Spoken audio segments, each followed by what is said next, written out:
बोल मस्तकों के झुंड, आज जंग की घड़ी की तुम गुहार दो।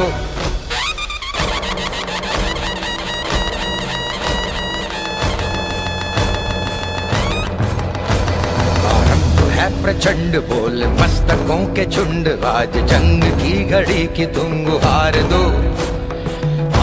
आन शान या की जान का हो दान, आज एक धनुष के बाण पे उतार दो। आरंभ है प्रचंड, बोल मस्तकों के झुंड, आज जंग की घड़ी की तुम गुहार दो। आन शान या की जान का हो दान, आज एक धनुष के बाण पे उतार दो।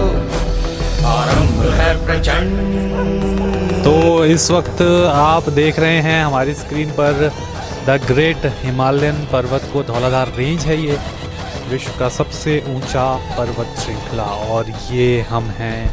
इसके साइड में अगर हम दिखाएंगे आपको तो जो श्रृंखलाएं दिख रही हैं थोड़ी ब्लूइश सी, थोड़ी काली काली शैडोइश सी, काफ़ी परछाई दिख रही है क्योंकि तेज़ धूप है।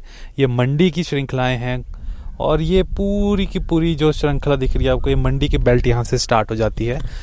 और पीछे मेरे मैं देख सकता हूँ एक नैना देवी, जो रिवाल्सर वाली नैना देवी है, वो भी दिख रही है यहाँ से। छोटे छोटे मंदिर यहाँ से बहुत ही माइन्यूट से दिख रहे हैं, छोटे से दिख रहे हैं, और टावर भी है वहाँ पे एक बहुत बड़ा। बहरहाल हम कहाँ पर हैं इस वक्त? हम हैं भोरंज कॉन्स्टिट्यूंसी में। जी हाँ, भोरंज वो इलाका जहाँ पे उपचुनाव होने वाले हैं आने वाले 9 अप्रैल के दिन। और उस दिन पता चलेगा कि कौन कैंडिडेट है जिसे भोरंज की जनता ने अपना प्यार दिया है, अपने वोट्स दिए हैं। तो मेरे पीछे का एरिया जो मैं आपको बताऊं, ये भोरंज का इलाका है और यहाँ जाके हम कोशिश करेंगे लोगों के बीच जाकर जानने की कि क्या उनके मुद्दे हैं इस बार, कौन कौन से कैंडिडेट्स उनको रास आ रहे हैं और कैसा माहौल है इलेक्शंस को लेकर, भोरंज उपचुनावों को लेकर। और एक बात मैं आपको और बता दूं कि भाजपा के लिए ये सीट एक प्रतिष्ठा वाली सीट मानी जाती है क्योंकि पूर्व मुख्यमंत्री प्रेम कुमार धूमल का अपना घर भी इसी कॉन्स्टिट्यूंसी में पड़ता है, इसी विधानसभा क्षेत्र में पड़ता है। वहीं कांग्रेस की ये कोशिश है कि ज़्यादा से ज़्यादा वोट यहाँ लिए जाएं। कोशिश तो खैर सबकी यही होती है कि जीत हासिल की जाए, लेकिन इन चुनावों की अगर हम बात करें, कांग्रेस की कोशिश होगी मार्जिन को कम से कम रखने की, और ये कोशिश भी होगी कि इस इलेक्शन को जीता जाए ताकि आने वाले जो विधानसभा के इलेक्शन साल के अंत में हम देखेंगे हिमाचल में, उसके ऊपर इस सीट का कुछ असर देखने को मिले। तो चलिए हम चलते हैं लोगों के बीच में, क्योंकि जनता ही लोकतंत्र में सबसे बड़ी होती है। अगर इलेक्शन की बात करें तब तो बहुत महान हो जाती है जनता उस वक्त, और नेताओं के लिए स्पेशली बहुत इम्पोर्टेंट हो जाती है। तो लोगों के बीच जाके देखेंगे क्या उनके सवाल हैं, क्या उनके मुद्दे हैं और किन मुद्दों पे भोरंज का ये इलेक्शन लड़ा जा रहा है।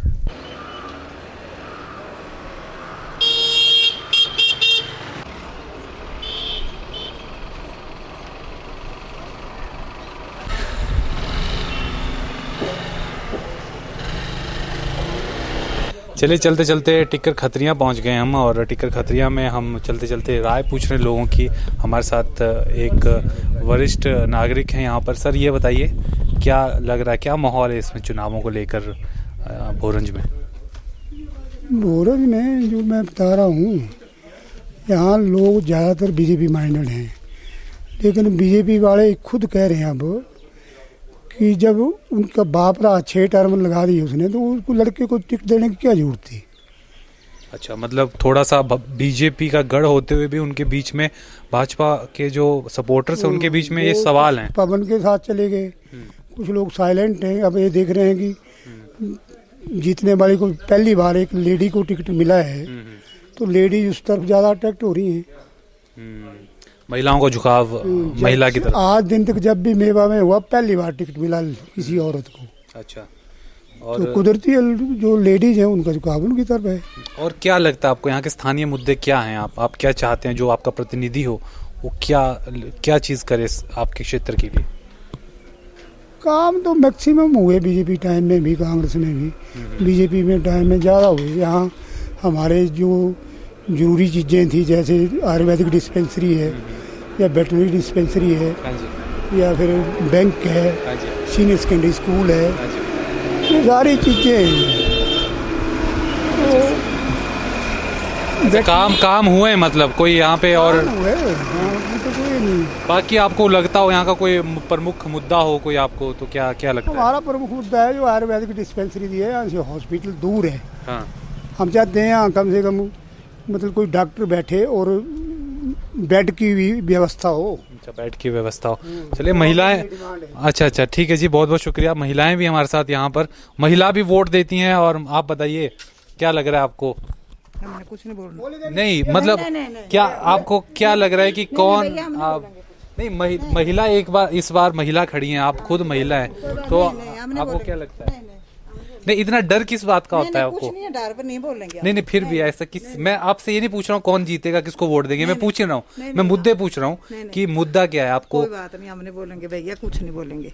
हम अच्छा, ये दुकानदार है, हमने बोलेंगे कुछ। अच्छा, ये दुकानदार इनको डर होता है कि रेड रोड पड़ जाएगी कल को अपने अपने सबके मुद्दे होते हैं, तो इस कारण से ये भी एक हमारे समाज का एक पॉइंट होता है। चलिए इस पर हमको ज़्यादा नहीं जाना चाहिए, लेकिन ये मुद्दा है जो इन्होंने बताया, बहुत अच्छी तरीके से बातें की। थोड़ा सा जो भाजपा के अंदर जो थोड़ा जिसको कहेंगे मन मुटाव हो रहा है लोगों में, वो इसको लेकर कि जो पार्टी कार्यकर्ता काफी समय से कर रहे हैं ना, हाँ जी, हाँ जी, ऐसा कर रहे हैं, फलाना कर रहे हैं, आप अपना कर देखो। अच्छा अच्छा, मतलब वो कर रहे हैं तो आप भी उनकी नकल कर रहे हैं, तो फर्क क्या रहा? अब जैसे राजकुमार जी हैं, जाओ से नज़दीक हैं, सारी उम्र पार्टी से जुड़ा रहा। एक यहाँ से बीडीसी मेंबर है फगवाड़ा से दीवान, वो पार्टी से जुड़ा है, तो उसको उनको क्यों दे रहे हैं टिकट? मतलब आपका कहना है कि जो लोग काफी समय से जिन्होंने काम किया, उनको काम किया है, उनको भी तो मौका मिलना चाहिए। बिल्कुल बिल्कुल। आपका सर कुछ कहना है प्रतिनिधियों को लेकर अपने? कैसे आपके वोट, आपके प्रतिनिधि कैसे होने चाहिए? आपके जो क्या बोलते हैं नेता हैं? बिजनेसमैन है तो वोट नहीं देते क्या? नहीं बोल सकते सर, ओपन नहीं बोल पाएंगे। नहीं बिजनेसमैन है तो वोट नहीं देते, मेरा ये सवाल है। वोट तो देते हैं सर, वोट तो फिर आप बोलते क्यों नहीं है कैमरे पे? मैं सिर्फ ये पूछ रहा हूँ, जो कोई भी चाहे एमएलए हो चाहे एमपी हो, कैसा होना चाहिए, ये सवाल है मेरा। कौन होना चाहिए? नहीं, ईमानदार होना चाहिए, अच्छी छवि वाला होना चाहिए, और हमें तो ये चाहिए कि ये चीज मैं चाहता हूँ, बस ये बोलने बस। हाँ, और ये देखिए अम्मा जी फिर आगे बीच में और अम्मा जी क्योंकि दुकानदार है और ये इनको कह रही है। चलिए ऐसा नहीं है, हम सिर्फ ये नहीं, बिल्कुल सही बात है। नहीं, ईमानदार अच्छी छवि वाला होना चाहिए, इसमें कुछ इसमें दो राय नहीं है, वो अच्छा होना चाहिए। इसमें कोई जो अभी 3 कैंडिडेट 4 कैंडिडेट 5 कैंडिडेट जो भी खड़े हैं ना, सारे ईमानदार छवि वाले हैं, ऐसा कुछ नहीं है। सभी सभी कंपटीशन बड़ा टाइट है, बिल्कुल टाइट, नेक टू नेक होगा। बिल्कुल बिल्कुल, नेक टू नेक कंपटीशन ही बोल रहे हैं।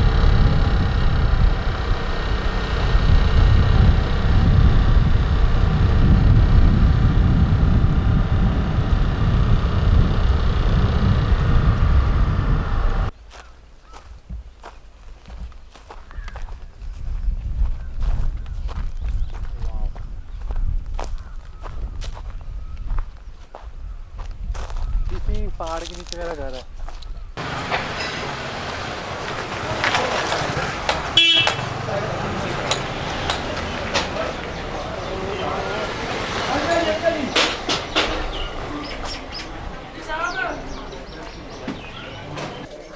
चलिए तो इस वक्त हम राशन के डिपो में। देखिए राशन का डिपो एक ऐसी जगह होती है जहाँ पर सरकार जो है कम कीमतों पर लोगों को अनाज उपलब्ध करवाती है, तेल उपलब्ध करवाती है। लेकिन काफ़ी समय से, मैं चाहूँगा कैमरा पर से मेरे साथ चले, काफ़ी समय से। अच्छा एक चीज़ और, यहाँ पे देखिए प्रोमिला जी का पोस्टर लगा है यहाँ पर, और नमस्कार कर रही हैं लोगों को। नमस्कार नहीं कर रही है वैसे, ये हाथ जोड़कर वोट की मांग कर रही हैं। नेता इसी तरीके से फ़ोटो खिंचवाते हैं और इसी तरीके से उनकी इमेज बिल्डिंग होती है, इसको भी एक हम कहते हैं इमेज बिल्डिंग बनती है उससे।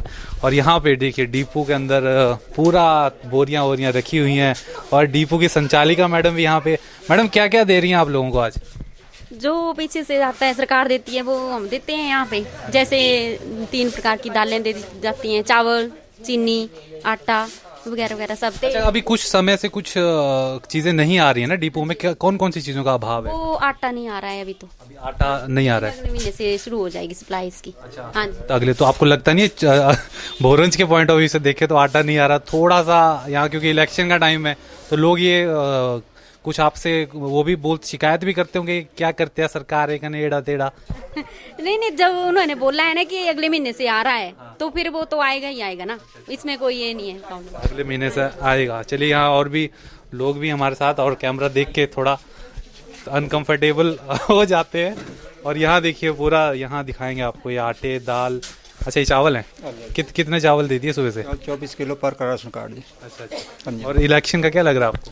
इलेक्शन ठीक ही है, अब जो समय पे होगा वो। कितनी बार वोट दे चुके हैं? हम तो बहुत बार है, 10-15 बार दे। 10-15 बार वोट दिया आपने? हाँ जी। अच्छा, तो ये वोट देना कितना इम्पोर्टेंट होता है आपको, क्या लगता है? इम्पोर्टेंट होता है वोट देना, तो बहुत अच्छा बात है, और अच्छी सोच समझ के वोट देना चाहिए जो भी कैंडिडेट काम करने वाला हो। और इस बार कंफ्यूजन नहीं होगा, 5-5 कैंडिडेट हैं? वो देख लेंगे, पब्लिक ने चुनना है कौन सा कैंडिडेट काम करने वाला, उसी को देंगे। हाँ, कौन सा कैंडिडेट काम करने वाला चाहिए सर, ऐसी बात थोड़ी है भाई। कौन सा, क्या आपको कौन चाहिए? इसका तो वोट ही नहीं बना भाई, ये तो बहुत छोटा है, देखो इसकी तो हाइट ही देख सकते। 2-2 बार। ये बैग में क्या डाला है, कुछ बताएंगे? चावल दाल। यार नाम क्या आपका? वरुण। वरुण धवन तो नहीं है? अच्छा, ये तो ये एक डिपो का मैं आपको दृश्य दिखाया। चीनी भी है यहाँ पे, देखिए कई बार चीनी का कोटा भी बंद हो जाता है। अब काफी अच्छी क्वालिटी है चीनी की भी। सब्सिडी देने के लिए सेंटर ने तो बंद कर दिया, हिमाचल बोल रहे हम देंगे सब्सिडी। मतलब ये सब आपको लगता है हिमाचल सरकार का सही फैसला है? सही है, तो लोगों को सुविधा चाहिए ना सर। लोग चाहते हैं कि हमें थोड़ा अनुदान में राशन मिले, गरीब तबके को बहुत फायदा है इससे। और ये बीच बीच में कई चीजें गायब हो जाती है, जैसे इस महीने आटा नहीं मिल रहा, तो कोई नहीं सर, 3 महीने से आटा नहीं आ रहा है, अप्रैल से किया हुआ है, मतलब आ नहीं रहा है पीछे से, तो उसका कितना असर पड़ता है? असर पड़ रहा है लोगों पे। 26 रुपए किलो खरीद रहे हैं तो बोल रहे हैं बहुत महंगा है, तो सरकार को देना चाहिए, देना चाहिए यार। ठीक है, तो ये एक कांग्रेस के लिए एक बात खतरे की घंटी हो सकती है कि जो डिपो में कुछ चीजें नहीं मिल रही, लेकिन बाली जी कर रहे हैं। बाली जिसका जो मैंने इंटरव्यू लिया था, बोल रहे हैं कि डिपो पहुंचा रहे हैं। हाँ, अप्रैल से देंगे, ऐसा उम्मीद है हम लोगों को। तो ये इस तरीके से डिपोओं का संचालन हिमाचल में बहुत ही अच्छे तरीके से किया जाता है।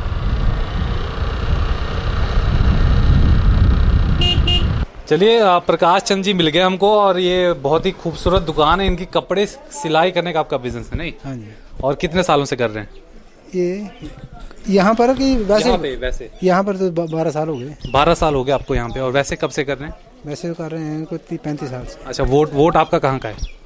वोट यहीं का है हमारा, इधर है, हमारे ब्रेड के पास है कर रहे हैं। अच्छा, तो क्या लग रहा है इस बार आपको? 5 लोगों में टक्कर है, सबसे बड़ी टक्कर किन लोगों के बीच मान रहे हैं?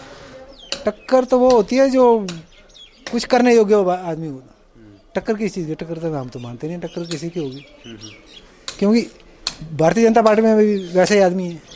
कांग्रेस में जो टक्कर देने वाला आदमी था, काम करने वाला आदमी, उसको तो टिकट दिया, वो वापस ले लिया, प्रेम कौशल जी। अच्छा, ये आपका है कि प्रेम कौशल जी को टिकट मिलना चाहिए था?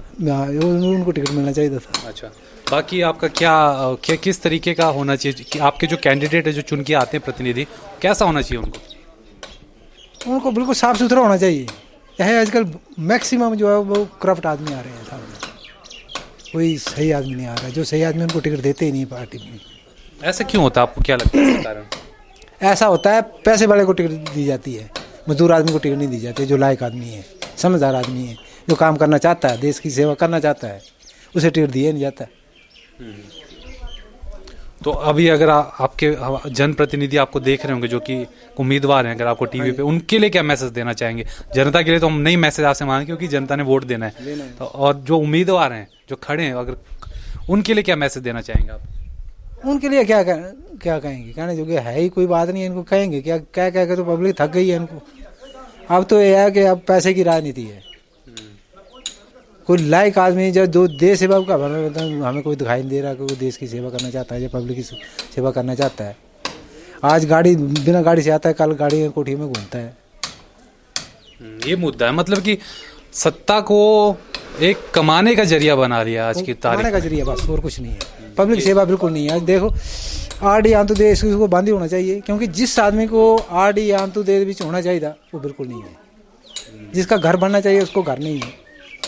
और जिसकी कोठियाँ पहले बने हैं उसको फिर जाके बोर्ड देखो आप गाँव में जाके, जो RD BPL वाले। चलिए, अब तो सरकार ने स्कीम चलाई है ना कि वो नाम लिख रहे हैं, जो लोग नाम लिख रहे हैं, कोठियों पे लिख रहे हैं, जब उसके घर में गोड़ पशु पालने वाला उसमें नाम लिख रहे हैं, जो असली ओरिजिनल कोठी है उसके घर आंगन में खड़ी है, उसका कोई पूछ ही नहीं रहा है भाई किसकी है।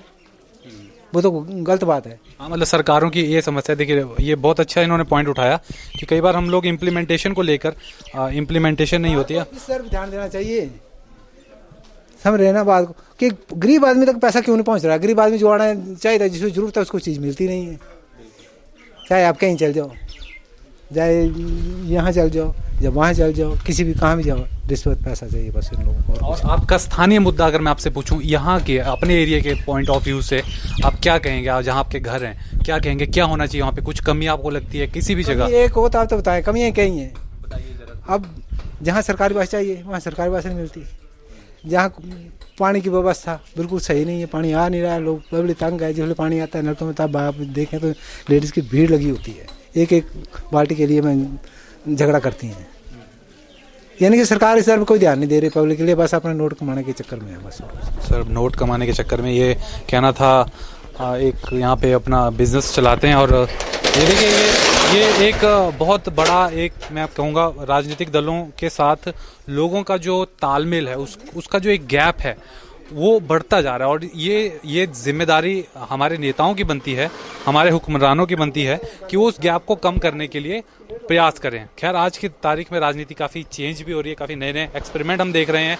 रिसेंटली इलेक्शंस हुए उत्तर प्रदेश में, उत्तर प्रदेश में हुए, उत्तराखंड में हुए, गोवा में हुए, तो काफ़ी नई चीज़ें हमने देखी हैं। और जब से नई सरकार आई है सेंटर में, और काफ़ी सारी स्कीमें भी ला रही हैं, लेकिन वही बात है कि नीचे तक नहीं पहुंच पाती और उस और नेताओं का कोई ध्यान नहीं होता।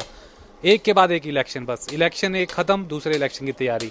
अभी भोरंज का खत्म होगा तो विधानसभा इलेक्शन की तैयारी शुरू हो जाएगी। क्यों जी, सही बोला मैंने? सही, बिल्कुल सही है आपकी बात है। मतलब इलेक्शंस में ज़्यादा खो गए आजकल नेता, ज़्यादा खो गए हैं, वो निजायज पैसा खर्च कर रहे हैं। इश्तेहारबाजी देख रहे हैं आप, बिल्कुल गलत है। एक बार लॉन्चमेंट हो जाए, टीवी पे हो जाए, रेडियो पे हो जाए, वह बथेरी होती है, क्योंकि पब्लिक सब पढ़ी लिखी है, इस टाइम अनपढ़ कोई नहीं है। तो फिर भी अपने काम तो बताने पड़ते हैं ना बीच में जाके कि हम क्या करेंगे, उस तरीके से वो उनका काम इंटरेक्शन तो जरूरी है ना। लोग उनके काम देख तो रहे हैं, क्या करते हैं लोग। ये सड़क देख रहे हैं आप, वोट मांगने आते हैं बस। हाँ, ये देखिए एक बहुत अच्छा एक पॉइंट उठा यहाँ पर, बोल रहे हैं कि वोट मांगने जब वो आ सकते हैं तो जनता क्यों नहीं जा सकती नेताओं के घर में ये पूछने के लिए जीतने के बाद कि आपने क्या किया। ये बहुत सही पॉइंट। कल की बात है जनाब, कल की ये नेता से मेरी झड़प हुई है, नाम नहीं बताऊंगा किसके साथ हुई। यही बात मैंने पूछी कि बार बार सरकारें बदलती हैं, क्यों बदलती हैं? जब आप बोलते हैं हमने विकास करा, वो करा, फलाना करा, टुमाना करा, तो सरकार आपकी क्यों जाती है? जब आप काम करते हैं तो सरकार जाने नहीं चाहिए, तब वोट पब्लिक आपको देगी। अब क्या करे, कभी इधर कभी उधर। आप देखते हैं कि इसकी बार सरकार ठीक करेगी, दूसरी बार दूसरी सरकार ठीक करेगी, होता कुछ नहीं है। ये बहुत बढ़िया पॉइंट बताया इन्होंने। अगर सरकारें काम ही करती हैं तो फिर जनता चेंज क्यों कर देती है? क्यों हर 5 साल के बाद, यहाँ पे तो हिमाचल में तो एक ट्रेंड काफी मशहूर है कि हर 5 साल के बाद नई सरकार को कोई डेवलपमेंट होती नहीं है। नाम के विकास है, रेस्ट हाउस बना दिया, कोई दूसरे अपने घर के लिए कोई रास्ता रोड बना दिया, हमने रोड बना दिया, ये नहीं पता भी अपने घर के लिए रोड बना रहा है वो। चलिए, बहुत अच्छा लगा आपसे बात करके।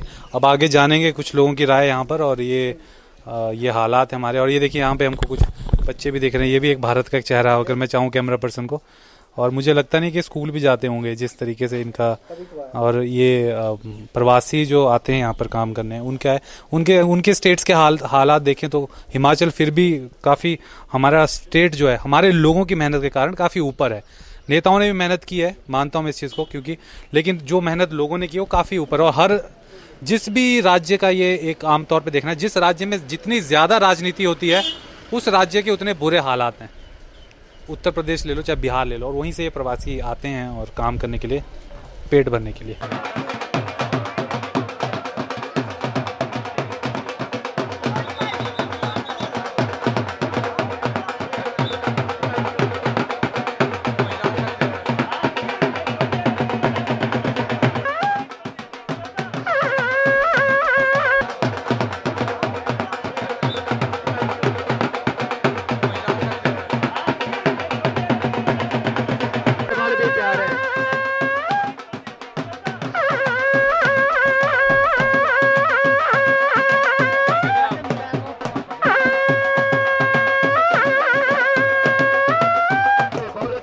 तो भोरंज में चलते चलते हमें एक जगह दंगल का भी नज़ारा देखने को मिल रहा है और राजनीति का दंगल भी यहाँ पर हो रहा है, साथ में पहलवानों का दंगल भी हो रहा है। क्यों सर, राजनीति का दंगल भी चल रहा है और पहलवानों का दंगल भी चल रहा है? दोनों चल रहे हैं, दोनों है ना। तो क्या लग रहा है, ये वाले दंगल का रिजल्ट तो आपके सामने आ जाएगा अभी, वो वाले दंगल का रिजल्ट थोड़ा बाद में होगा, उसका बाद में आएगा। क्या लग रहा है, कैसा माहौल है यहाँ पे, जनता को क्या उम्मीदें हैं?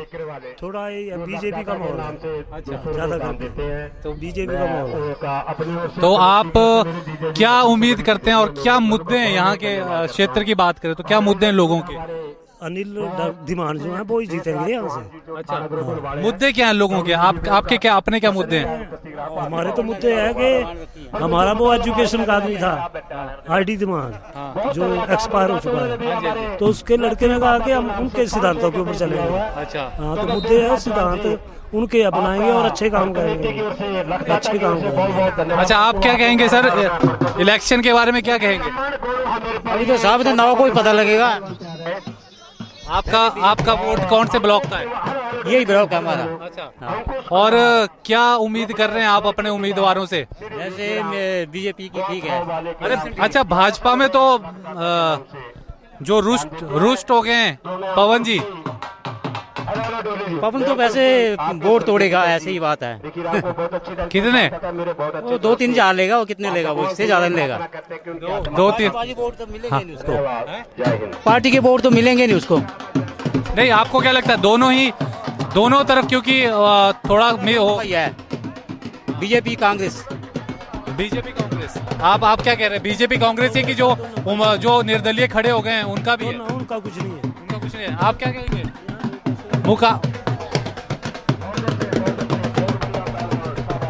मुकाबला भाजपा कांग्रेस का है कि और भी उम्मीदवारों का है? भाजपा का ही है।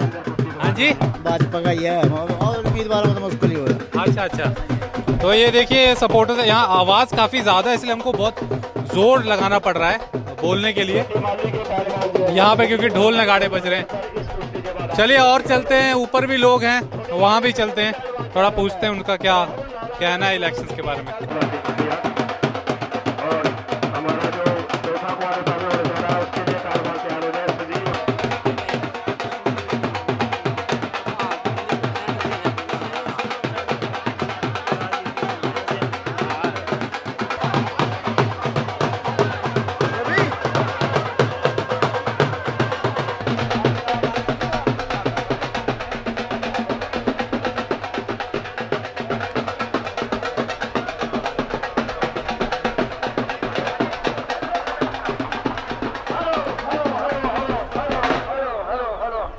क्या लग रहा है सर, क्या माहौल है आपके भोरंज में इलेक्शंस को लेकर?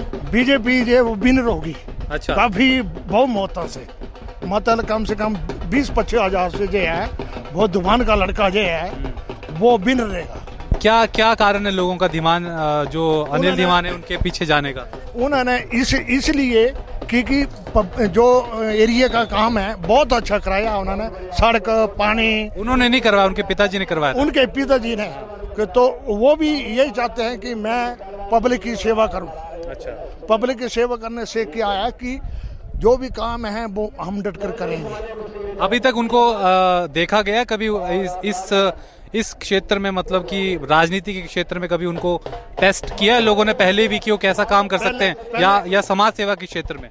समाज के क्षेत्र के बीच में जब वो डॉक्टर थे तो उन्होंने समाज का काम दिया, बहुत ही डटकर मरीजों को इतना फायदा दिया कि हद से ज्यादा। अच्छा, हाँ जी, काफी फायदा दिया। हाँ जी, ठीक है। तो ये भी हमारा एक पॉइंट आया सामने कि धीमान जी के जो लड़के हैं, मतलब अनिल धीमान, उनका जो प्रत्याशी हैं भाजपा के, बहुत बहुत शुक्रिया हमसे बात करने के लिए। और भी यहाँ पर बैठे हैं, देखिए दादाजी, क्या हाल चाल है? ए टीवी रामाई का। अच्छा, टीवी पर आना तो सर, क्या हाल चाल है? बस खरा जनाब, लग रहा चुनाव केड़ा लगी रहा? इलेक्शन केड़े लगी रहे? इलेक्शन तो बागे हो जी, बढ़िया हो इलेक्शन। क्या लगे कर 5 कैंडिडेट खड़े हुई रे? भाई मिंजो इलेक्शन तो लगे जोगी वाला ही ठीक है। अच्छा, ठीक तो चला रहा तीन कम ना। हाँ, ये जे कोई और अफसर आ जाओ तो हिंदुस्तान की जिंदगी बन जानी। अच्छा, हाँ, तो यहाँ के क्या आपने तो काफी अपने उम्र देखी है आपने, है ना, क्या लगता है यहाँ के क्या अभी की डेट में, अभी आपने अपना जो जीवन देखा उसमें तो आपने काफी बदलाव देख लिए होंगे, लेकिन काफी डेवलप भी हुआ है हमारा हिमाचल, हमारे पूरे देश में हिमाचल की स्थिति बहुत अच्छी है। और आपको क्या लगता है, क्योंकि भोरंज में इलेक्शन हो रहे हैं, यहाँ के क्या मामले, क्या मुद्दे जो होने चाहिए ध्यान में लो नेताओं के? जो दिल्ली में है वो यहाँ ही होना चाहिए। अच्छा, जनता ही आना चाहिए। नहीं, आपके कोई मुद्दे हैं, आप स्कूल का मुद्दा या सड़क का या कुछ है आपके जहन में आपके? क्यों है जी? हाँ जी, सड़क तो हमारे थाना से साइड की बन रही है ना। हाँ। वो पता नहीं कितने साल से ड्यू रखे काम ना आगे ऐसी कुछ करने लायक ना, बस सब पता नहीं की करने लग गए लोग गवर्नमेंट। वो बन जाए ना, और वही स्कूल है कि उस बच्चे वास्ते बड़ी मुश्किल है खेलने की। अच्छा, हाँ 2 स्कूल है, 5वीं का है, 8वीं का है। कोई मजा नहीं होना बच्चे को खेलने का। अच्छा, मतलब ये काम होने चाहिए आपको लगता है? काम होना चाहिए। ठीक। तो ये प्रतिनिधि अगर देख रहे हो तो देखिए ये मांगे हैं जनता की, क्या कहेंगे सर? क्या प्रत्याशी से क्या उम्मीद रखते हैं, कोई भी इलेक्शन होता है उसमें आप? प्रत्याशी जो है वो अपना अपना ढोंग रोजते हैं, हाँ जी, लेकिन जब ये डेवलपमेंट हुई है तो भारतीय जनता पार्टी के राज में हुई है। अच्छा, कांग्रेस झूठे बातें करती रहती है, इनका कोई प्रतिनिधि नहीं है, इनका कोई नेशनल लीडर नहीं है। राजा जी कभी कहते हैं कि कांग्रेस से भगवान बचाओ, कभी कहते हैं कि अगर प्रमिला हार भी गए तो मुझे कोई फर्क नहीं पड़ता, अगर जीत गई तो मेरा एक MLA बढ़ेगा। तो इनका कोई ये है ही नहीं है भाई हमने किस बेस के ऊपर इस सीट को निकालना है। हाँ। पर अच्छा, ये इस बार इन्होंने ना महिला को टिकट दिया, लग रहा है ये फैक्टर हो सकता है, महिलाएं किस जा सकती हैं उस तरफ? नहीं, आधा वोट महिलाओं का होता है क्योंकि महिलाओं का इसमें कुछ कोई ज्यादा रोल नहीं है, 15-20% महिलाओं का रोल है, दोनों तरफ दोनों पार्टियां के बराबर की है। और जो यहाँ पे जो हार जीत होगी वो 18 से लेकर 30 वर्ष की आयु के बीच के लड़के वो इस हार जीत का फैसला करेंगे। अच्छा, मतलब अभी इस वक्त आप चुनावी दंगल तो चला ही है भोरंज में, आप असली दंगल का मजा भी ले रहे हैं? दोनों का मजा ले रहे हैं, दोनों दंगलों का ही मजा ले रहे हैं। अच्छा, कैंडिडेट आए आपके पास, आपके पर्सनली? कैंडिडेट पर्सनली आते रहते हैं, वो बोलते रहते हैं, लेकिन तो सबको पता है कि क्या हमारी क्या डिमांड है क्या नहीं है। स्कूल भी ठीक हैं, सड़कें अच्छी हैं, अब इसमें थोड़ा तो भ्रष्टाचार नहीं होना चाहिए, बाकी सब ठीक है। भ्रष्टाचार नहीं होना चाहिए, बहुत जनता का मुद्दा। देखिए, भ्रष्टाचार एक ऐसा मुद्दा है, भ्रष्टाचार के मुद्दे पे दिल्ली में सरकार बन गई, और ऐसी सरकार बनी कि हम देख रहे हैं कि किस तरीके की सरकार है, काम भी कर रही है और उसका प्रचार भी उसी रफ्तार से हो रहा है। और भ्रष्टाचार का मुद्दा एक ऐसा है जिसने कांग्रेस की जड़ें हिला दी थी जब अन्ना हजारे ने आंदोलन खड़ा किया था दिल्ली में। सर, कुछ कहेंगे इलेक्शंस के बारे में? क्या पॉइंट है आपका, क्या चाहते हैं उम्मीदवारों से? सर, आप क्या चाहते हैं अपने उम्मीदवारों से, कैसे होने चाहिए? उम्मीदवार काम करने वाले होना चाहिए जी। अच्छा, बाकी हमें खाना पूरी कर दे उसका फायदा कोई नहीं है, काम खाना पूर्ति नहीं होनी चाहिए, मतलब कहने का मतलब है। अच्छा, ये दोनों पार्टियों में थोड़ा कंफ्यूजन हो गया, पहले कांग्रेस में भी टिकट किसी को मिला और 24 घंटे के बीच में अंदर टिकट चेंज कर दिया गया, लग रहा है आपको? और यहाँ भी भाजपा की तरफ से भी हुआ कुछ? नहीं, भाजपा वाले ने तो कोई डिक्लेयर किया ही हो रहा है ना काम। अच्छा, और ये देखिए यहाँ तो कुछ, अगर हम छिंज की बात करें तो यहाँ भी कुछ। हाँ जी, क्या मुद्दा है सर आपका? अभी क्या मुद्दा है आपका? मुद्दा किसका लिए? अब ये बोल रहे थे आप, वो हाँ दूसरी माली के लिए चाहिए ना। हाँ। तो दूसरी माली में दूसरा क्वार्टर फंड चला हुआ है। अच्छा, तो दूसरा क्वार्टर फंड बोलो, 7वां मत बोलो इसको। अच्छा, थोड़ा टेक्निकल फॉल्ट हो गया। अच्छा, ये तो चला है क्वार्टर फाइनल, जो भोरंज में फाइनल हो रहा है लोगों का 5 कैंडिडेट्स के बीच, उसका क्या कहेंगे? हमारी कंस्टिट्यूंसी सर हमीरपुर है, उसके बारे में ज्यादा ज्ञान। अच्छा, आपकी हमीरपुर है, आप हैं कोई भोरंज? आपकी भी? सर, आप में से कोई भोरंज में? ये देखिए यहाँ थोड़ा सा मिक्सिंग हो गई, यहाँ पर भोरंज के साथ हमीरपुर भी मिक्स हो गया। तो हाँ जी, व्यू बताइए, आप थोड़ा बताइए जरा, क्या व्यू है आपका? व्यू भाई फॉर कंस्टिट्यूएंसी का, तो इधर व्यू आपको पता क्या देंगे मीरपुर वाले? हाँ। ये देंगे कि वो जो पार्टी का बंदा है वो पार्टी की सपोर्ट करेगा। अच्छा। हम तो वही व्यू देंगे। बिल्कुल। तो इसलिए हम आपके पास ही आएंगे उधर ही। अच्छा। फिर बात करेंगे। वैसे हम एट ज्वाइनिंग इस कंस्टिट्यूंसी संबंध रखते हैं ना, जितने भी हमारे नज़दीक है, यहाँ के बड़े गांव है, डूंगी है, टिक्कर है, विशेष करके जनता पार्टी के फेवर है, बीजेपी के। अच्छा, नहीं, मुद्दे क्या है इस बार? लोग मुद्दों पे कोई वोट नहीं डाल रहा क्या, कि फेस वैल्यू पे वोट डाल रहा है? नहीं, फेस वैल्यू पर नहीं डाल रहा है, मोदी के मुद्दे जो हैं वो यहाँ पर चल रहे हैं। उसी पर वोट डालेंगे। अच्छा, मतलब मोदी, देखिए मोदी का मुद्दा यहाँ भी है भैया। सेंटर की फीड जो है वो मिली हुई है। सेंटर की, देखिए सेंटर का मोदी इफेक्ट जो है वो देखने मिलेगा, जैसे कि उत्तर प्रदेश में भी देखा और भी राज्यों में सरकार बन गई, तो ये इनका कहना है कि मोदी इफेक्ट यहाँ पे काम कर रहा है इस छोटी सी जगह पर भी।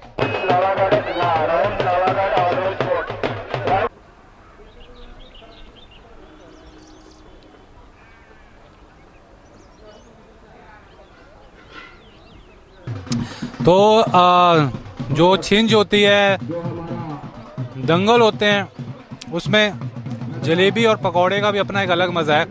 वैसे एक स्टॉल के बीच में बैठे हैं, जलेबी की मिठास के बीच में सवाल पूछेंगे इलेक्शंस के बारे में। क्या लगता है आपको इलेक्शन में क्या होने वाला है? इलेक्शन का कोई ऐसा ये नहीं लग रहा है इस टाइम। कैंडिडेट जो है वो 5 है मैदान में ना जी, तो कोई ये नहीं है। तो पार्टीबाजी ज़्यादा है। दूसरा ये क्या बोलते हैं, जैसे भाई भतीजावाद, खानदानी टिकट दे रहे हैं ना जी, ये तो ये नहीं होना चाहिए। इस करके ऐसा है कि टिकट उसको दो जो मतलब काबिल कैंडिडेट हो, या पहले नेता होता है फिर उसका आगे उसका लड़का हो जाता है, उसको टिकट दे देती है सरकार।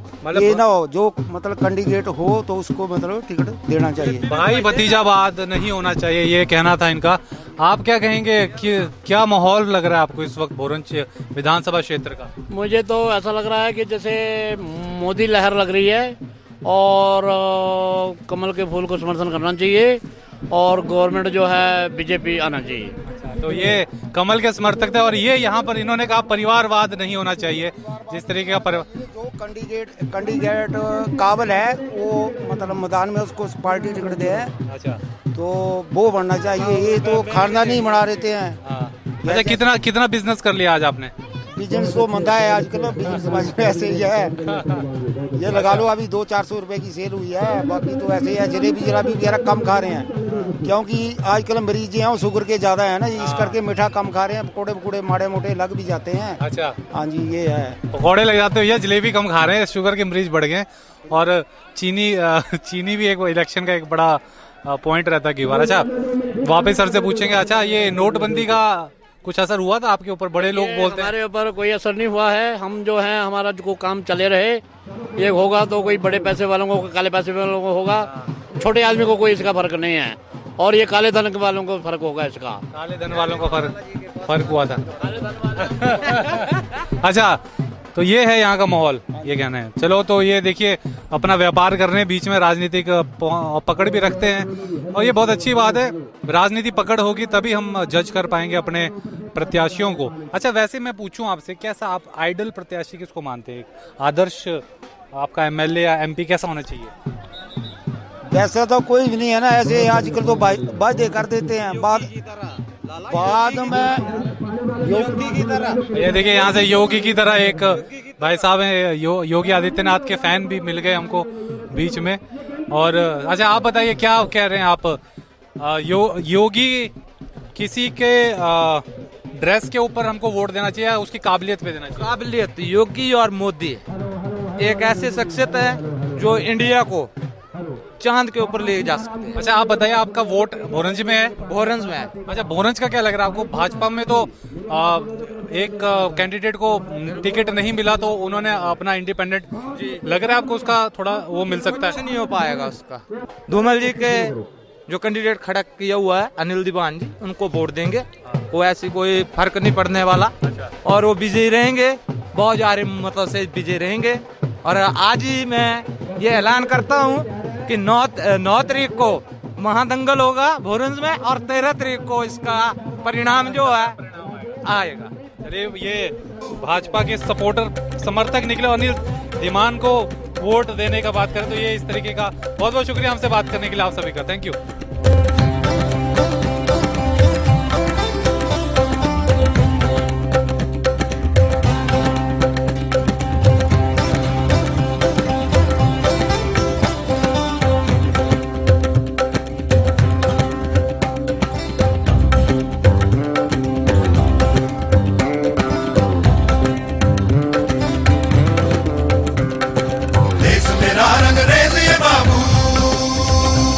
तो चलिए चलते चलते हमें प्रोमिला जी मिल गई, जो कि कांग्रेस की उम्मीदवार हैं भोरंज विधानसभा क्षेत्र से, और इनसे पूछ ही लेते हैं कि क्या मुद्दे हैं यहाँ के लोगों की, क्या समस्याएं हैं और क्या इनका फोकस रहेगा, किस आधार पे आप वोट मांग रही हैं। मेरा सवाल आपसे है कि किस आधार पे आप वोट मांग रही हैं लोगों से, अगर आप कल को चुन के आती हैं तो क्या आपका विजन रहेगा इस क्षेत्र को लेके।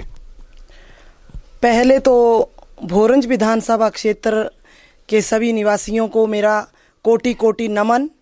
भोरंज विधानसभा क्षेत्र के जो लोग हैं वही मेरी ताकत हैं, वही मेरी हिम्मत है, वही मेरा हौसला है। और एक आम परिवार की, मैं एक आम परिवार से संबंध रखती हूँ। मेरे ऊपर कांग्रेस पार्टी ने, पूरे संगठन ने अपना हाथ रखा है। अभी जितने भी आप देख रहे हैं ये सभी इलेक्टेड रिप्रेजेंटेटिव हैं जो टीम मेरे साथ है।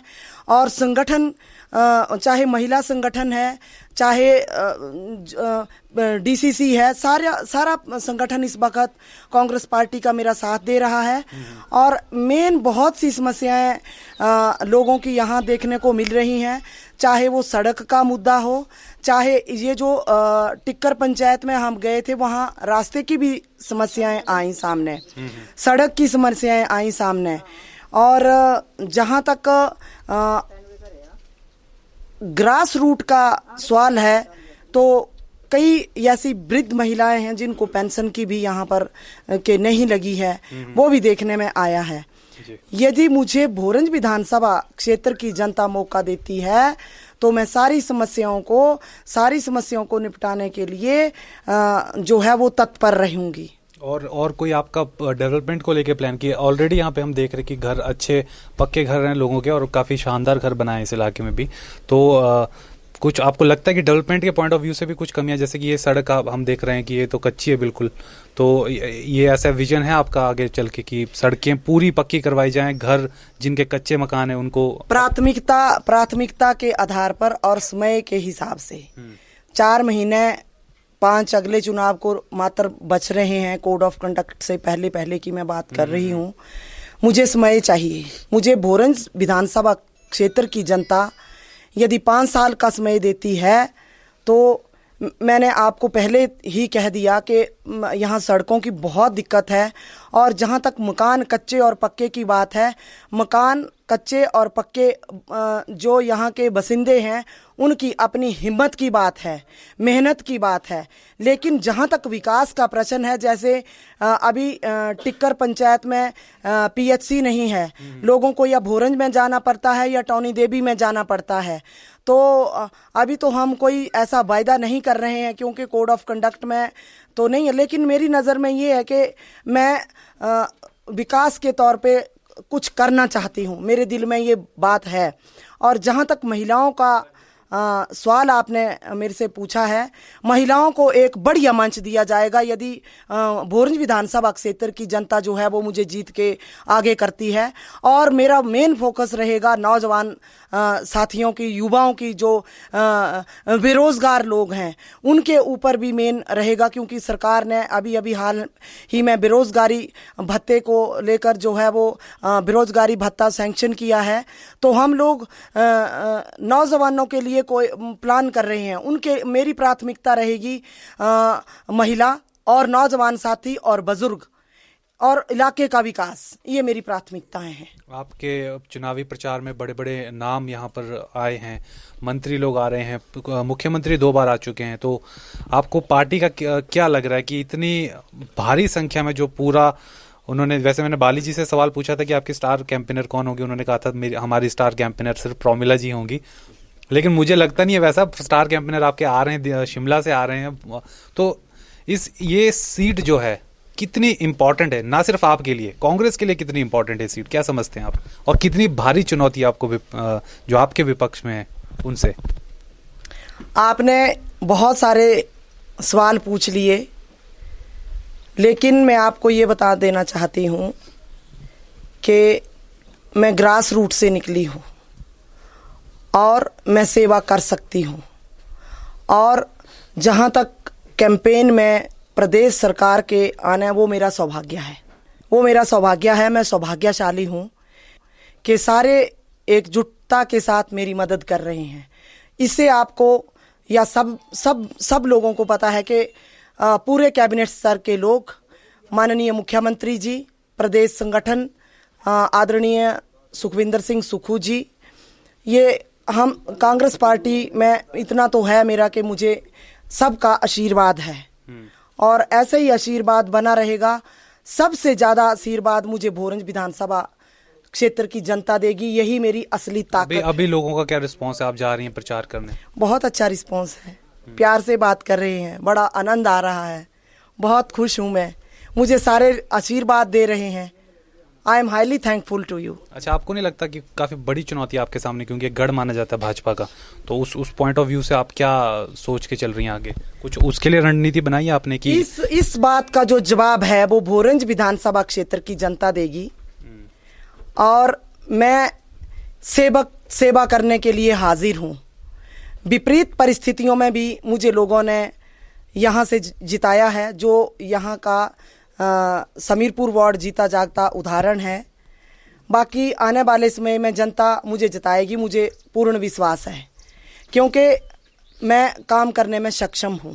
हाँ जी, तो टिकट की उम्मीद की थी आपने कि आपको टिकट मिलेगा इस इलेक्शन के लिए? बिल्कुल, मेरे को 101% था कि मिलेगा, लेकिन बीच में यदि टिकट ना भी मिलता तो पहले की तरह एक कार्यकर्ता के तरह मैं काम करती। ऐसा कुछ नहीं है, जिसको भी मिलता टिकट मैं उसके प्रेम कौशल जी के लिए करती प्रचार? बिल्कुल, वो भी हमारे एक परिवार के सदस्य हैं, क्यों नहीं करती उनके लिए।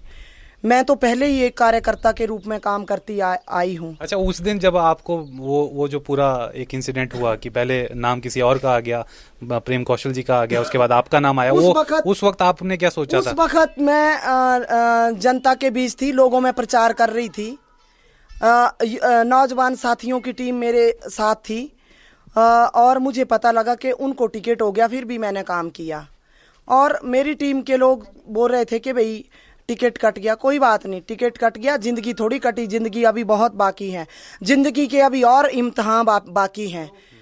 मंजिल तो मिल ही जाएगी यदि हौसले बुलंद हैं, तो हम मंजिल की तलाश में हैं। भोरंज विधानसभा क्षेत्र ही असली निर्णय करेगी। मैं तो एक फौजी की बेटी हूँ, मैं तो एक आम परिवार का एक हिस्सा हूँ और भोरंज विधानसभा क्षेत्र के लोगों का एक हिस्सा हूँ। भोरंज विधानसभा क्षेत्र के लोग और मेरा एक परिवार है भोरंज विधानसभा क्षेत्र के जनता, वही एक अच्छा निर्णय देगी, वही मेरी असली ताकत है, मैं बार बार आपसे कह रही हूँ। और ये बताइए अभी क्या है, किस तरीके से, कितना भी आगे का टूर कितना है आपका आज की अगर हम बात करें, और एक इलेक्शन कैंपेन किस तरीके से, अगर मैं एक दूसरे पॉइंट ऑफ व्यू से पूछ रहा हूँ, कितना मुश्किल होता है? स्पेशली हिमाचल में कभी हाइट पे जाना पड़ता है, कभी नीचे जाना पड़ता है, तो उस पॉइंट ऑफ व्यू से बताइए जरा कि कितना मुश्किल है। जैसे आप यंग हैं वैसे मैं भी यंग हूँ। अच्छा। और मेरे को चढ़ाई उतराई चढ़ने में ना उतरने में कोई दिक्कत नहीं है, लेकिन यदि कुछ एक लोग मुझे सुझाव दे रहे हैं कि महिलाओं को साथ लेके, महिलाओं को मैं बना के एक मंच पे अच्छा स्थान दूंगी, लेकिन महिलाएं अपने स्तर से मेरे लिए कैंपेन कर रही हैं। हाँ जी, आपके साथ महिलाएं भी काफी ये आपके गांव से ही हैं कि आपके साथ ही हैं? ये सभी कांग्रेस पार्टी का संगठन है। संगठन है, ठीक है। संगठन के तौर पे जहां इनको कांग्रेस पार्टी ने जिम्मेवारियां दी हैं वहां ये काम कर रही हैं और ज्यादा सब जानते हैं मुझे। ऐसा कुछ नहीं है कि ज्यादा ये नहीं है, कुछ ऐसा कुछ नहीं है कि ज्यादा महिलाओं को लेके बड़ा कुछ ऐसा नहीं है। लोग आगे अभी और कोई स्टार कैंपेनर आपका ऊपर से आ रहे हैं, कोई मुख्यमंत्री या और मंत्री? आज के क्या प्लान है या कल के आने वाले 3-4 दिन जो बचे हैं? माननीय मुख्यमंत्री राजा वीरभद्र सिंह जी कल आ रहे हैं, परसों आ रहे हैं, और मंत्री भी आ रहे हैं, उनका भी यहाँ दौरा है और मुझे वो आशीर्वाद देने आ रहे हैं।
जुदा, मैं को छोड़ दे रूह से जोड़ ले तर जाएगा पार, मैं को छोड़ तो डोर टू डोर प्रचार कर रहे हैं भाजपा के कैंडिडेट भोरंज सीट से खड़े, बहुत ही जबरदस्त इसको कह सकते हैं यहाँ पर मुकाबला चल रहा है और इनकी दावेदारी पे काफ़ी लोग उम्मीद जता रहे हैं कि इस बार जीतेंगे। ऐसा क्यों सर लोग बोल रहे हैं? ऐसा है कि भोरंज क्षेत्र पहले से ही भाजपा का लड़ रहा है और आदरणीय दीवान जी 6 बार यहाँ से MLA रहे, 2 बार मंत्री भी रहे और क्षेत्र का चहुमुखी विकास उन्होंने कराया है और भोरंज वासियों से घर का रिश्ता जो है वो हमारे परिवार का है। भोरंज वासियों से घर का रिश्ता, ये कहना है अनिल दीवान जी का। ये बताइए कि कितनी चुनौती आपको विपक्ष जो ओपोनेंट्स हैं आपके, जो इस बार 5 लोग खड़े हुए, कितनी चुनौती एक्सपेक्ट कर रहे हैं? चुनाव तो चुनाव है पर चुनौती जैसी कोई बात नहीं। अच्छा, आपको लग रहा है कि पूरी हवा आपके पक्ष में है इस वक्त? भारतीय जनता पार्टी के पक्ष में। अच्छा, क्या मुद्दे हैं जिनको लेकर आप लोगों के बीच जा रहे हैं? किन मुद्दों को आप उठा रहे हैं कि और लोगों से आपको क्या रिएक्शन मिल रहा है कि उनकी क्या समस्या है नॉर्मली इस पूरे विधानसभा क्षेत्र में? देखिए, इस क्षेत्र का सर्वांगीण जो विकास हुआ है वो भारतीय जनता पार्टी की सरकार जब 1998 से 2003 और 2007 से 2012 जब आदरणीय प्रेम कुमार धूमल जी हमारे मुख्यमंत्री थे और दीवान जी शिक्षा मंत्री के प्रवेश के, तभी ये सड़कों का जाम भी बिछा, एजुकेशनल इंस्टीट्यूशन भी बने, हेल्थ इंस्टीट्यूशन भी बने और मिनी सेक्रेटरीट और एजुकेशन एक हब बन गया भोरंज क्षेत्र, जहाँ प्राइमरी स्कूल से लेके कैरियर पॉइंट यूनिवर्सिटी तक है। कुछ हमने सड़कों की हालत देखी, काफ़ी दयनीय स्थिति है सड़कों की, मिट्टी बहुत उड़ रही है, उसका क्या रीज़न मानते हैं आप? बिल्कुल, आपने बिल्कुल ठीक कहा। जो सड़कें हम बना के गए थे 4 साल में विरोधी सरकार जो आज की सरकार है उसने ये सुध नहीं ली सड़कों की, ये आके खुद ही हमें ठीक करनी पड़ेगी। आपको अंदर आपके भाजपा के अंदर भी एक धड़ा है जो कि अलग हो गया इलेक्शन से पहले, पवन जो खड़े हैं दूसरी तरफ से इंडिपेंडेंट, उनका कितना आपको लग रहा है कि वो पार्टी में नुकसान पहुंचा सकते हैं? मुझे नहीं लगता वो पार्टी को कोई नुकसान पहुंचा सकते हैं। उन्होंने पिछली बार भी आदरणीय दीवान जी के अगेंस्ट हिलोपा से चुनाव लड़ा था और हालात सबको पता है। अच्छा, इनका कहना है पिछली बार भी हिलोपा से चुनाव लड़ा था तो उस वक्त के हालात भी लोगों को पता। ये बताइए, चुनाव प्रचार का अगर मैं आपसे सवाल पूछूं, किस तरीके से प्रचार कर रहे हैं आप? क्या आपकी स्ट्रैटेजी है? डोर टू डोर ही जा रहे हैं अभी? हम तो डोर टू डोर भी जा रहे हैं और घर तक भी जा रहे हैं। वैसे तो मैं पूरी कंस्टिट्यूंसी से पहले से परिचित हूँ, तो डोर टू डोर ही। आपका पहला इतना बड़ा इलेक्शन है जिंदगी का, कैसा एक्सपीरियंस है आपका एज अ पर्सन? मैं आपको पूछूं, कितना मुश्किल होता है चुनाव को, जैसे कहते हैं बहुत ही मुश्किल का सवाल। मुझे तो बहुत अच्छा लग रहा है और बड़ा उत्साह है। क्या कहना चाहेंगे लोगों को, क्या आप उनको देंगे अगर आप कल को इलेक्ट होके आते हैं? मैंने ये लक्ष्य रखा हुआ कि एक तो भोरंज क्षेत्र में जो थोड़े बहुत विकास के कार्य बचे हैं जैसे वो जरूर करेंगे। जैसे कुछ सड़कों की हालत आप ही को बोल रहे हैं कुछ खराब चल रही है, एजुकेशन इंस्टीट्यूशन और हेल्थ इंस्टीट्यूशन के हिसाब से मुझे लगता है ये कंस्टिट्यूंसी जो है वो संतृप्त है। उनको सुदृढ़ करने की बात करेंगे, रोजगार की बात करेंगे, सिंचाई की बात करेंगे, खड्डों के चैनलाइजेशन की बात करेंगे, चैनलाइजेशन की बात भी करेंगे। ठीक है, अभी का अगर मैं पूछूं कहाँ का दौरा बाकी आपका? भी अभी मेरा 3 गांव का दौरा बाकी है, करियाली, कलियो और एक चौक। अच्छा, एक विपक्ष की तरफ से बड़ा एक मुद्दा उठाया जा रहा है कि गरीब की बेटी के एक इलेक्शन में और दूसरी तरफ में जो पहले से जीतते आ रहे हैं उसी परिवार से, तो परिवारवाद के आरोप भी लग रहे हैं। मैं बीच में भी लोगों से, कई लोगों ने ये पॉइंट उठाए कि पार्टी के किसी प्रबुद्ध चेहरे को वो टिकट दिया जाता तो वो खुश रहते उससे, तो इस पर आपका क्या कहना है? देखिए, यहाँ से प्रदेश की तरफ से 4 नाम भाजपा हाईकमांड को गए थे, उनमें से जो उनको अच्छा लगा वो भाजपा हाईकमांड ने तय किया और मुझे नहीं लगता कि इसको परिवारवाद कहते हैं। परिवार से आपको पहचान मिलती है, जो आपकी प्रतिभा है जिसका आकलन शायद हाईकमांड ने किया है, या जो आपकी जीतने की क्षमता है जिसका आकलन शायद आदरणीय प्रेम कुमार धूमल जी ने किया है, तो मुझे इसमें परिवारवाद वाली जैसी कोई बात नहीं लगती। आने वाले 2-4 दिन जो बचे हैं, आचार संहिता जो लग जाती है फुल फ्लैज, उससे पहले के, उसमें कौन कौन हम एक्सपेक्ट कर सकते हैं और कौन आपके बड़े नेता आ रहे हैं आपके पक्ष में चुनाव प्रचार करने के लिए? मुझे लगता है कि पूरा भाजपा जो नेतृत्व है आदरणीय धूमल जी के साथ, वो यहाँ हमारे साथ भोरंज क्षेत्र में होंगे। कितना आश्वस्त हैं आप अपनी जीत को लेकर? मैं बिल्कुल आश्वस्त हूँ। भोरंज की जनता भारतीय जनता पार्टी के साथ है। तो भोरंज की जनता भारतीय जनता पार्टी के साथ है, ये कहना था अनिल धीमान जी का। और ये डोर टू डोर कैंपेनिंग कर रहे हैं इस वक्त, पूरे अपने पार्टी समर्थकों के साथ इस वक्त घूम रहे हैं। और हमें हवा देवी में मिले इस वक्त, और काफ़ी ढूंढने के बाद। और ये सारे इनके आप देख सकते हैं। और ये कमल का निशान देखिए, वाइट कलर का कमल का निशान, ये प्रधानमंत्री मोदी जब इलेक्शन में खड़े थे, लोकसभा के इलेक्शन में, तब से ये पार्टी ने इसका निशान का कलर भी चेंज किया। और इसके पीछे भी एक बहुत बड़ी साइकोलॉजिकल वजह है। और आप देखते हैं किस तरीके से उनको जीत हासिल हुई है। केंद्र की सरकार की अगर बात करें, यूपी इलेक्शन का पड़ेगा कोई असर? ये पूरे हिंदुस्तान में मोदी जी की लहर चल रही है। अच्छा, असर तो उसका पड़ेगा। आप कुछ कहेंगे, क्या कहना चाहेंगे आप? बस ये प्रचार जो है वो बहुत बढ़िया चला है। हमने जो पूरी कंस्टिट्यूंसी है इसको 4 सेक्टर में बांटा हुआ है, और 4 सेक्टर में जो है वो पूरा काम चला हुआ है डोर टू डोर। जी, आप महिलाएं खुद, हाँ। आप बाकी महिलाएं क्या उम्मीद रखती हैं आप किसी कैंडिडेट से, आपके कानों में अगर कोई बात आई हो? नहीं जी, जो महिलाएं हैं वो भारतीय जनता पार्टी के साथ हैं, क्योंकि माननीय धूमल जी ने महिलाओं के लिए जो है वो बड़ा मान सम्मान दिया है। पंचायती राज संस्थाओं में जो है वो 50% आरक्षण महिलाओं को दिया हुआ है। उसमें प्रधान, जिला परिषद, बीडीसी मेंबर चुन के आई हैं। और मैं खुद में प्रदेश में भारतीय जनता पार्टी की प्रदेश सचिव दूसरी बार बनी हूँ, तो इससे बड़ा मान सम्मान और क्या हो। जी, आप कुछ कहना चाहेंगे इलेक्शंस के बारे में? बिल्कुल, भारतीय जनता पार्टी पूरे जोश में, और हम ऊपर हमें पूरा विश्वास है कि हम ये सीट बड़े मतलब 15-20 हज़ार से लीड से जीतेंगे। जिसने काम दीवान अब होने किया, ये है भोर कॉन्स्टिट्यूंसी में ना, ये काम किसी कॉलेज से नहीं है। ठीक है। ये BEd कॉलेज नंबर 1, हमारे बच्चे जम्मू जाते थे। ये कल्याण कॉलेज, सरका घाट, और ये जाते हैं मिनी ब्रस्ती, क्या जी, मिनी सेक्टर, 4 फैक्ट्री छलवाना रेखा, क्या जी, तो सब्जी मंडी जाओ, ठीक ना।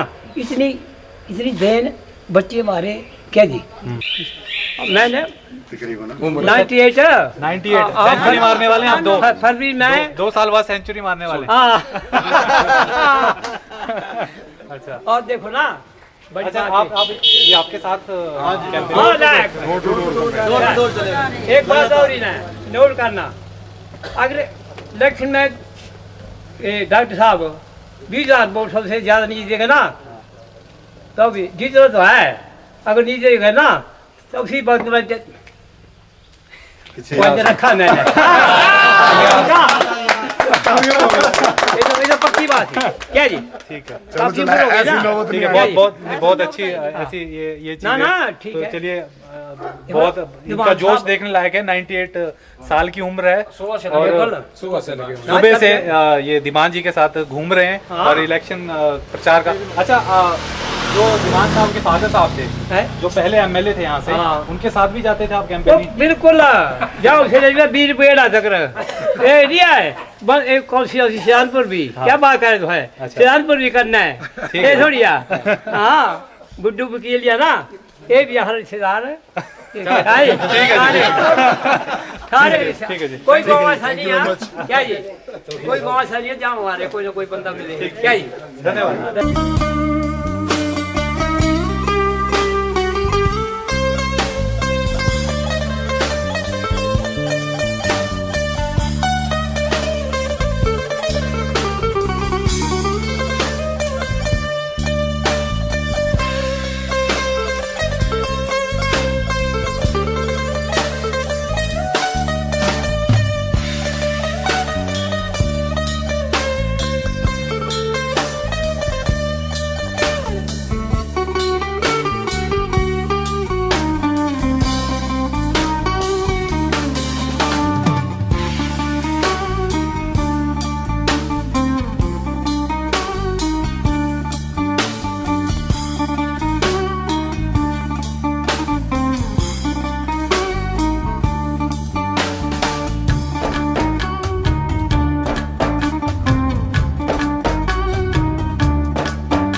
चलते चलते हमने सोचा चलो अवा देवी माता के दर्शन कर लिए जाएं। और दर्शन करने से पहले देखिए बीच में इनकी शॉप है अपनी, प्रसाद वगैरह देते हैं। क्या नाम बताया आपने सर? संजय कुमार। तो संजय कुमार जी जो हैं, पहले तो चैनल वालों को मेरा नमस्कार। ये हमारे चैनल के बहुत बड़े फैन निकले, तो ये बता रहे थे कि चैनल बहुत देखते हैं। क्या पसंद आता है आपको? सर पोल स्टार के साथ सभी प्रोग्राम बड़े अच्छे लगते हैं। मैक्सिमम मैं 2 या जब भी मौका मिलता है तो मैं पोल स्टार की भी पक्का देखता हूँ। इसके टूरिज्म वाले प्रोग्राम और इंटरव्यू वाले प्रोग्राम बहुत अच्छे लगते हैं, मतलब सुनने को भी अच्छा लगता है और डिटेल बताते हैं। मतलब तो ये हमारे चैनल के फैन निकले, ऐसे बीच में बहुत मिले थे हमें, लेकिन जल्दी में हमको तो आज हमारा फोकस था चुनावी। चलिए चुनाव के ऊपर बताइए, क्या लगता है कैसे होना चाहिए आपका कैंडिडेट जो है? सर कैंडिडेट एक ईमानदार और पढ़ा लिखा एक होनहार कैंडिडेट होना चाहिए, जो कि लोगों की समस्याओं को समझे और लोगों की समस्याओं को सॉल्व करने के नए नए तरीके ढूंढे, ताकि मतलब लोग, जैसे कि कई बार ऐसा है लोग जाते हैं और समस्या सुन नहीं पाते हैं बंदे, और उन बंदों के पास भी टाइम नहीं होता है। तो मतलब कैंडिडेट ऐसा होना चाहिए जैसे कि गांव में ही, जैसे कि हमारा गांव वादेविया पड़ता है, तो मतलब यहाँ मतलब थोड़ा सा समय निकाल कर जैसे कि बंदों को बता दे कि हाँ आज हमारे जो भी है मतलब जीते। ऐसा तो मैं बोल सकता कौन आएगा। हाँ जी। जैसे उनकी मतलब एक मीटिंग समस्या क्या है यहाँ? मैंने देखा सड़कों की हालत बहुत ज़्यादा खस्ता है यहाँ पे। सर यहाँ समस्या ये है, यहाँ सबसे बड़ी समस्या वादी में ये है कि यहाँ ट्रैफिक जाम हो जाता है मैक्सिमम। ट्रैफिक जाम की समस्या एक बहुत बड़ी समस्या है। और बाकी तो एरिया माता रानी की दया है, बाकी एरिया अच्छा है। आरंभ है प्रचंड बोल मस्तकों के झुंड, आज जंग की घड़ी की तुम गुहार दो।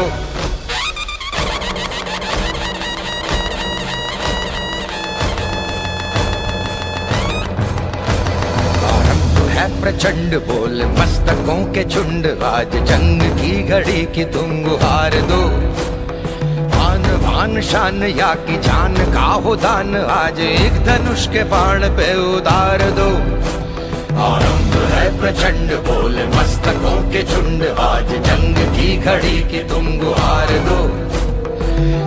भान शान या की जान का हो दान, आज एक धनुष के बाण पे उतार दो। तो ये दिखाई हमने आपको, एक कोशिश की दिखाने की कि लोगों का क्या रुख है। वैसे बहुत बड़ा एरिया है और हिमाचल में प्रॉब्लम यही है कि बहुत टेरेन जो होता है, जो रास्ता होता है वो बहुत ही मुश्किलों भरा होता है। तो फिर भी हमने कोशिश की आपको दिखाने की लोगों का व्यू पॉइंट क्या है इस इलेक्शंस को लेकर, भोरंज में जो उपचुनाव हो रहे हैं उसको लेकर। आगे भी हमारी कोशिश रहेगी कुछ और इलाकों में जाएं और लोगों से बात करें और उनका रुख जानें कि उन्हें अपने प्रतिनिधि कैसे चाहिए और किस तरीके की। साथ ही हमें चलते चलते दो जो प्रमुख पार्टियां हैं भारत की, कांग्रेस और भाजपा, उनके प्रत्याशी भी मिले, उनका भी हमने व्यू पॉइंट जाना और वो दोनों ही अपनी जीत के लिए आश्वस्त दिखे। साथ ही 3 और कैंडिडेट हैं इंडिपेंडेंट जो खड़े हैं इस इलेक्शन में, उनका भी जब वो हमें मिलेंगे उनका रुख जानने की भी कोशिश करेंगे, आपको बताएंगे उनका क्या विजन है अपने इलाके को लेकर। और फिलहाल तो मैं यही कह सकता हूँ कि किस कैंडिडेट के हाथ में एमएलए की वो सीट आती है, भोरंज की सीट आती है, ये तो इस वक्त भगवान ही बता सकते हैं। और हमें तो ये तभी पता चलेगा जब समय आएगा, जिस दिन इलेक्शन का रिजल्ट होगा। आपको ये कार्यक्रम कैसा लगा ज़रूर बताइएगा। यूट्यूब के ऊपर भी अपलोडेड है, अपने चैनल पे तो हम दिखा ही रहे हैं। इस कार्यक्रम के बारे में जो भी आपके सुझाव हैं हमें लिख कर बताइए, हमें अच्छा लगता है सुनना और उसके अकॉर्डिंग हम इम्प्रूव करने की कोशिश करते हैं। बहुत बहुत शुक्रिया इस कार्यक्रम को देखने के लिए। और लोकतंत्र के इस पूरे उत्सव में आप सभी अपना वोट ईमानदारी से दें, अपना वोट बिना किसी भेदभाव के, बिना जाति देखे, बिना कोई किसी और चीज़ को, सिर्फ कैंडिडेट की काबिलियत को देख कर दें। यही उम्मीद करते हैं और कैंडिडेट की समझ को देख कर दें, यही हम उम्मीद करते हैं। बहुत बहुत शुक्रिया इस कार्यक्रम को देखने के लिए। या कि शौर्य का चुनाव या कि हार का वो घाव, तुम ये सोच लो। या कि पूरे भाल पर जला रहे विजय का लाल लाल ये गुलाल, तुम ये सोच लो। रंग केसरी हो या मृदंग केसरी हो या कि केसरी हो ताल, तुम ये सोच लो।